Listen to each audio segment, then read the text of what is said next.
Forbidden to See a Scream in Tehran is a short film written and directed by Fabrut Ardebili, an Iranian filmmaker that now resides in the United States. The film follows Bride of Death, a death metal band that plans to report themselves to Iran's infamous morality police as a way to secure a chance to be received as refugees in another country. And they have a lot to lose because it's not just that they are a metal band in the Islamic Republic of Iran, but also that their singer is a woman, and Iranian women are not allowed to sing.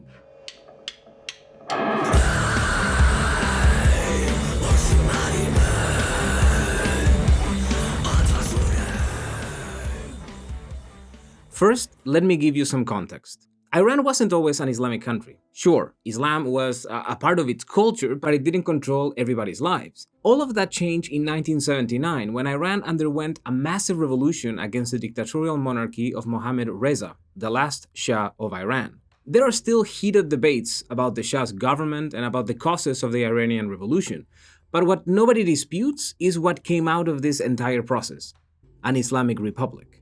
The Islamic Republic of Iran is a repressive theocratic dictatorship ruled by unelected ayatollahs who act as supreme leaders. They exert control over the president, the parliament, the courts, and the media. Like in any other theocracy, religion and government are one, and dissent is routinely monitored and repressed by the state.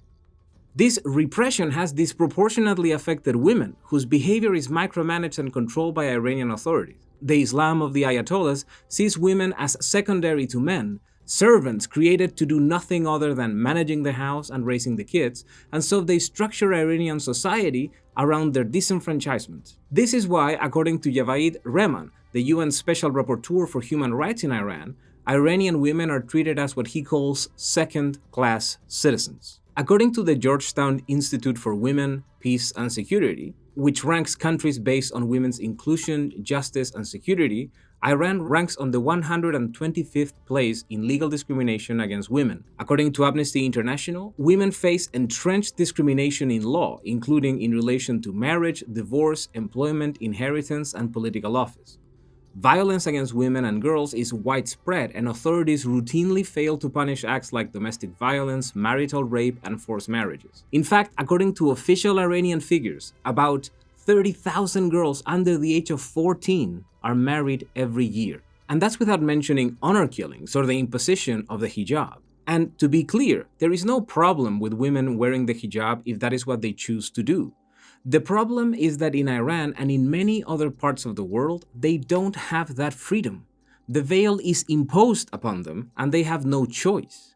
For women from the age of 7, we had to follow compulsory hijab laws inside Iran. It means from the age of 7, if you don't wear headscarf, you don't wear hijab, then you won't be able to get an education.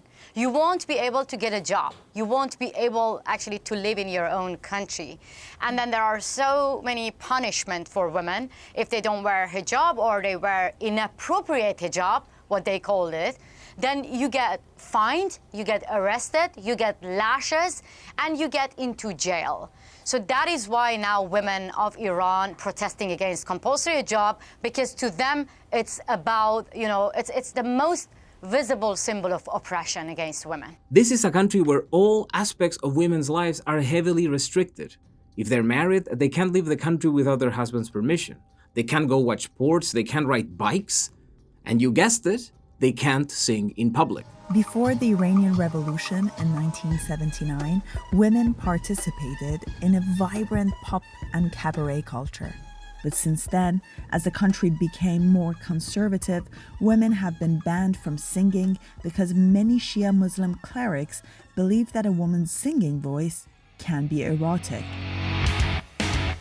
This is the context in which Forbidden to See a Scream in Tehran takes place, a country where a female singer's very existence is illegal. The film opens with Shima, the singer of the band Bride of Death, as she walks to her band's secret rehearsal space. From the first moment, we are confronted with the oppression of women by the regime, as a passersby alerts her that the morality police are out on the hunt and that she should cover herself as much as possible.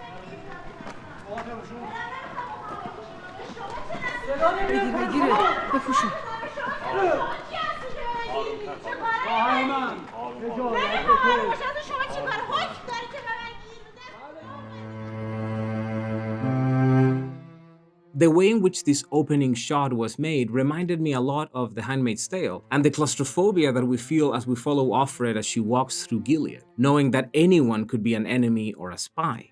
And just like in The Handmaid's Tale, the eyes are always out there waiting for women to forget their place, in Iran, it's the guidance patrol, the morality police, that is lurking in the shadows. They are at the forefront of enforcing the oppression of Iranian women, and in the film, they serve as Shima's antagonist. In fact, it is an interaction with one of their thugs that motivates Shima to go ahead with this plan of reporting herself, knowing she will be harshly punished, just so that she can then be granted asylum somewhere outside of the country.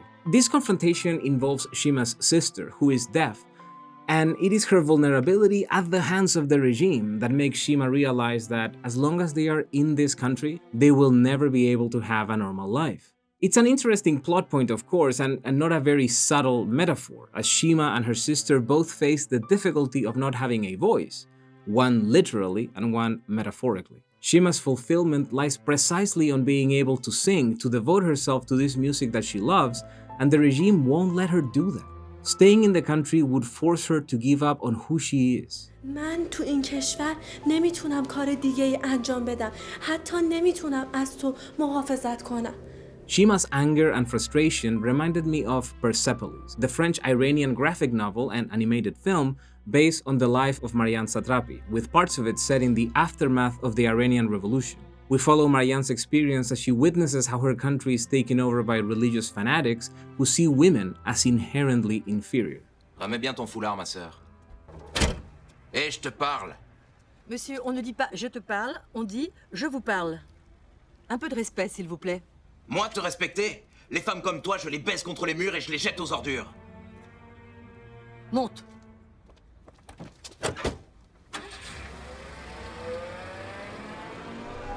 Maman, ça va? Oui, oui ma chérie, ça va. T'avances ou quoi? Ta gueule, connard! In A Poet's Advice to Students, E. Cummings said, "To be nobody but yourself, in a world which is doing its best night and day to make you everybody else, means to fight the hardest battle which any human being can fight, and never stop fighting." The challenge of staying true to who you are and to freely pursue what makes you happy is something that I think we can all relate to. But imagine when this push for conformity comes not from your family or from peer pressure, but from the system itself, where the ability to destroy you as an individual and to force your obedience and compliance is an integral part of the state. And so for people in Iran, especially women, exploring their individuality, finding what makes them happy, is often a dangerous mission. This also reminded me of Persepolis, which also explored this danger of someone expressing themselves through rock and metal in a country where that alone could be seen as an act against God and government. Stevie Wonder, Julio Iglesias. Pink Floyd. Iron Maiden, Eh, c'est combien pour ça? 100 en main. 50. 60, 50. 50. Et toi, c'est quoi cette tenue? C'est quoi ces chaussures de punk? Mais c'est des baskets. Cette forme, c'est punk. C'est parce que je fais du basket au club de mon école. Et cette veste, c'est pour faire du basket aussi. Ça, qu'est-ce que c'est? Michael Jackson? Ce symbole de la décadence occidentale. Mais pas du tout, madame. Baisse ton foulard, petite pute! Allez, ça suffit. Tu viens avec nous au comité. Pardon, madame, je recommencerai plus. But make no mistake, it is not just rock and metal. Take the case of Justina, an Iranian female rapper who actually had to flee the country to escape persecution. Unfortunately, I was arrested 2 years ago and a case was filed against me and they accused me and my activities of being corrupt. I was summoned by the IRGC for 3 days and they asked me to fill some forms and write my statements about my works, my music, why I sing about a woman's rights, and they entered our house and they took all of my computer equipment. I couldn't accept to stop singing. So finally, I able to leave Iran and go to Georgia. Justina is one of a number of singers who have had to leave the country. And what women like Justina risk by singing in Iran is not just a tough conversation with their local imam. What they get charged with is spreading and encouraging indecency, a crime punishable with fines, prisons, or even public lashings. And even though many of these sentences are not effectively carried out, they demonstrate the enormous power and cruelty that the regime exerts over Iranian women and over Iranian people in general. And this is a very important point.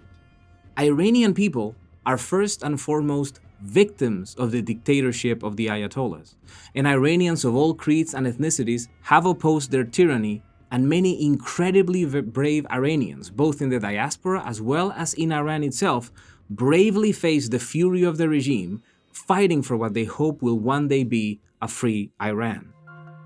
در زندان تو فکر میکنی که اگه دستامو بستنم، اگه قلبم درد میکنه، برای اینه که یک دنیایی رو بسازم که بچه من و بچه‌های جهان خوشبخت بشن. Despite the risks, everyday Iranian women have publicly engaged in acts of civil disobedience, refusing to submit to the tyranny of the Ayatollahs.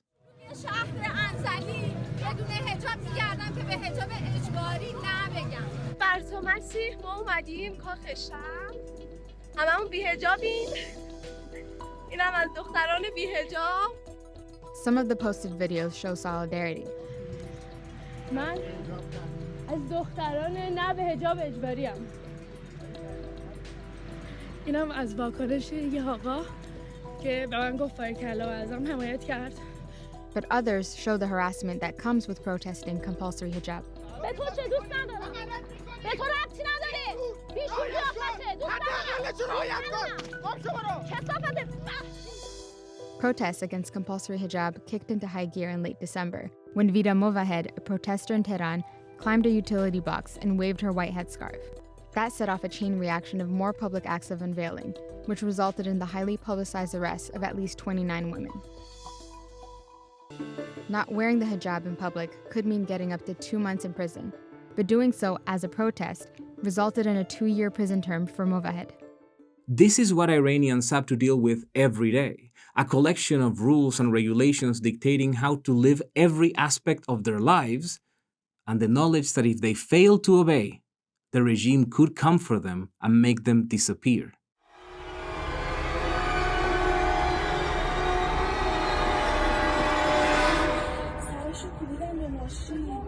And to be clear, men have also been a part of this fight, both for women's rights and for the liberation of Iran from the grip of the Ayatollahs. And all of them come together not as fighters against Islam or against their religion. In fact, many of them are Muslims themselves, but instead against the abuses and the corruption of the Islamic Republic. So don't let them tell you that this is a fight between Islam and Christianity or atheism or about Iran versus Israel or the United States. It is about the human rights of the people who live in Iran and the hope for a future without this murderous regime.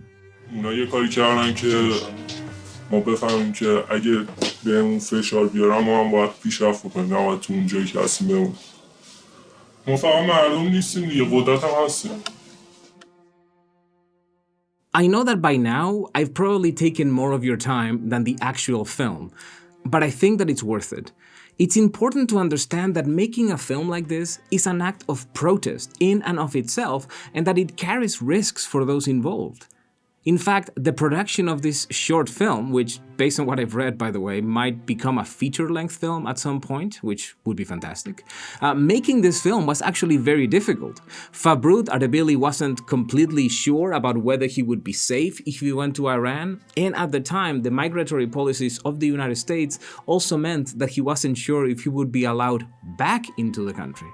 But, determined to film the entire thing in Iran, he directed the film remotely, and cast and crew knowing that it would probably be a pain in the ass, and understanding the risks, got on board anyway.